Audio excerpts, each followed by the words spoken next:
So in line with that, Mr. Powers' question, is that, so when you've done your research on this site and why you've chosen this site, you've obviously seen you're on a rail site and there is a Bakken crude situation in this country where we've seen numerous disasters. Is that something that you've taken into account? Well, how should we or could we deal with that for the benefit of our residents?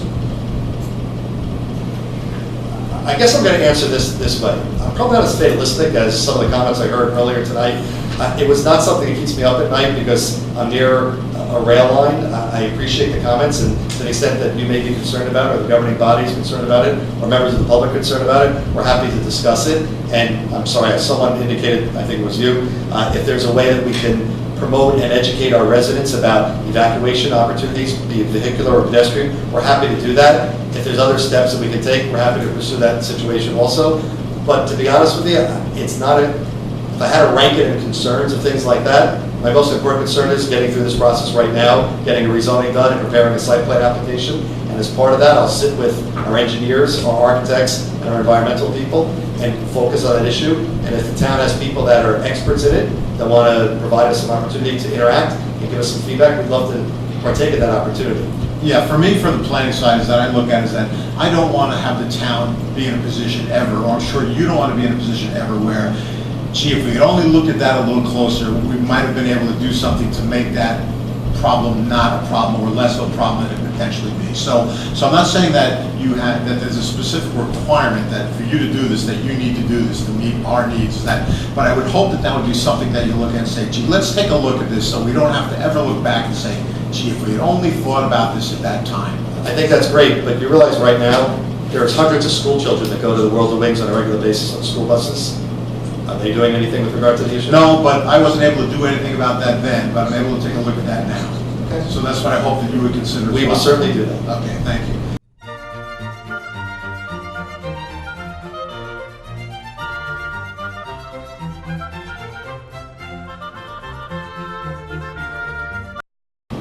Chuck Powers, Teaneck. Let me first, I'm very concerned that you folks, as you move forward with this discussion, not do what I just heard your presenters do, which was to ignore the question that's sitting there for all of us, which is what should happen to the safety of this facility should the Bakken Oil, now coming unprocessed from North Dakota, it makes no sense for it to be coming that way.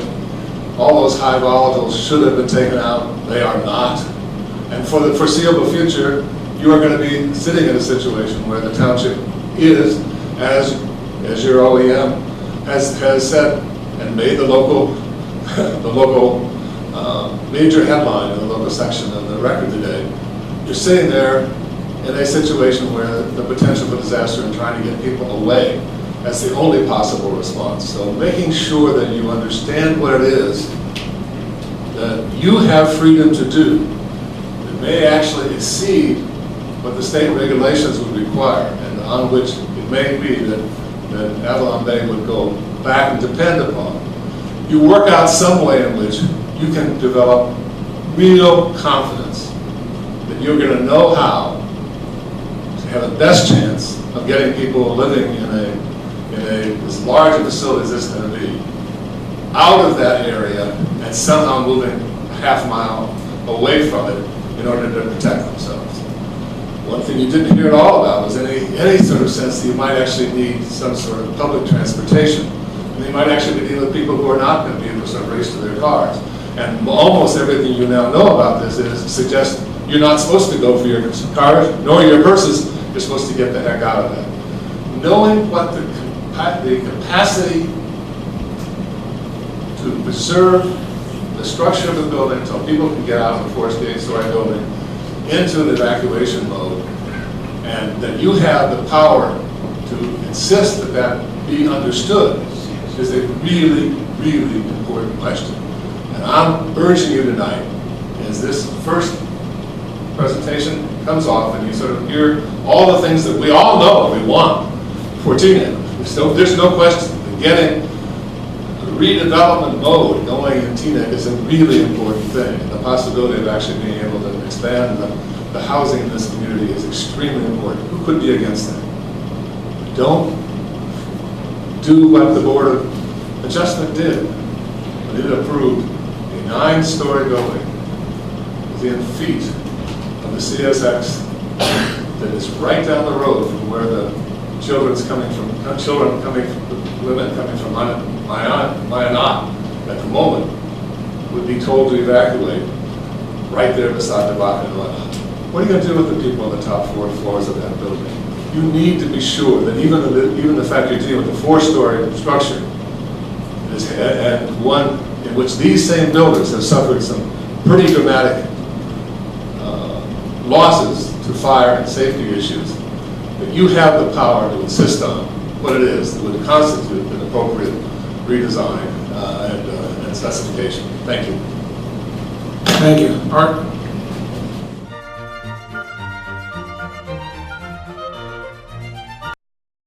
As far as evacuation is concerned, you might have older people, okay? You're going to only let out 1 car at a time. And if there's a need to evacuate, which I think has to be in the design, there has to be another consideration for that, because you will have panic. I mean, I'm on that committee too, the committee for unsafe oil trains, ban unsafe oil trains. And if this goes off within a mile, half a mile of this site, it's pretty scary. So this board should be considered that when projects, not only this one, but others, and how you're going to handle that. I mean, it could be just people walking away, but it doesn't look like a good way to get out if you're there. Okay, I will.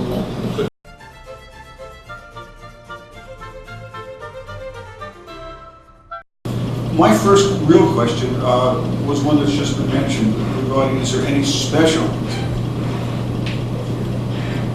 I guess, substructure consideration given that it would be special because of the proximity to the CSX Railroad? Now, I don't even know if special consideration would matter when they say if you're that close to that disaster, you don't even grab your keys, you just get the heck out of there, you don't use a car, and get away as quickly as possible. That said, is not a reason not to have something built there. I mean, we don't stop doing something because there's a railroad there. We try and resolve the railroad problem as well as we can, even if it's out of our capacity. I'm thinking that in terms of South Carolina has exit routes for cars. Maybe all you need is an exit route for pedestrians in several directions. Maybe that resolves the problem somewhat.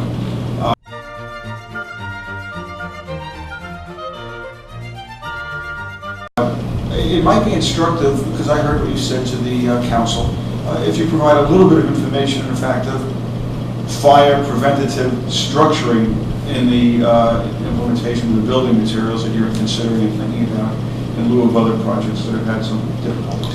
I'm happy to deal with that topic. So. Howard, I think it's 10:20. We still have to hear from the planner and the traffic expert.